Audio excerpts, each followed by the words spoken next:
राजस्थान के बीकानेर के पास एक सुनसान इलाके में भूल भुलैया हवेली नामक एक विशाल हवेली खड़ी है। यह हवेली आज वीरान पड़ी है, लेकिन एक समय में यहाँ एक धनी परिवार रहता था। हवेली की सबसे अजीब बात है इसका जटिल वास्तुशिल्प। अंदर जाने वाले अक्सर रास्ता भटक जाते हैं और कभी बाहर नहीं आ पाते।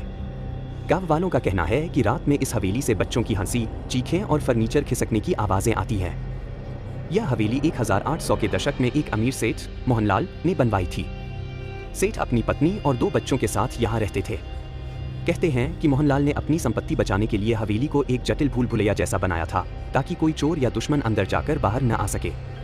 लेकिन हवेली में ही सेठ और उनका परिवार एक भयानक रात को गायब हो गया।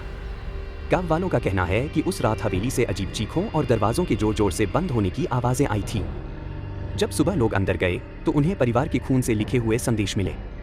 यह हवेली अब हमारी है, जो भी आएगा वह हमारी आत्मा का हिस्सा बन जाएगा। कहानीकार और यूट्यूबर रोहन ने इस हवेली की कहानियों को अपने चैनल पर दिखाने का फैसला किया। यह सब मनगढ़ंत बातें हैं। मैं यहाँ पूरी रात बिताऊंगा और सच्चाई सामने लाऊंगा, उसने अपने दर्शकों से वादा किया। रोहन अपने कैमरे और उपकरणों के साथ हवेली पहुंचा। उसने मुख्य दरवाजे को खोलते ही महसूस किया कि हवा अचानक भारी हो गई है। हवेली के अंदर अंधेरा और सन्नाटा था। उसने अपने कैमरे की लाइट ऑन की और अंदर कदम रखा। हवेली के अंदर की दीवारें धूल और खून के धब्बों से भरी थीं। जैसे ही रोहन ने एक गलियारे में कदम रखा, उसे लगा कि कोई उसे पीछे से देख रहा है, लेकिन पलटकर देखने पर वहां कोई नहीं था। वह गलियारों में घूमता रहा, लेकिन हर बार उसे ऐसा महसूस होता कि वह वहीं लौट आया है जहां से उसने शुरुआत की थी। यह जगह सचमुच भूल भुलैया है, उसने कैमरे पर कहा। रात के 12 बजते ही हवेली में अजीब घटनाएं शुरू हो गईं। दरवाजे अपने आप खुलने और बंद होने लगे। उसे बच्चों की हंसी सुनाई दी, जो धीरे धीरे डरावनी चीखों में बदल गई।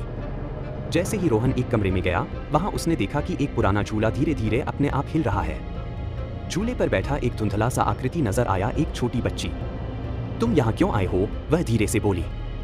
रोहन ने डरते हुए पूछा, तुम कौन हो? हम सब यहाँ के हिस्से हैं, अब तुम भी हो। अचानक हवेली की दीवारों पर खून से बने अजीब निशान उभरने लगे। रोहन ने भागने की कोशिश की, लेकिन हर गलियारा उसे वापस उसी कमरे में ले आता जहां बच्ची का झूला था।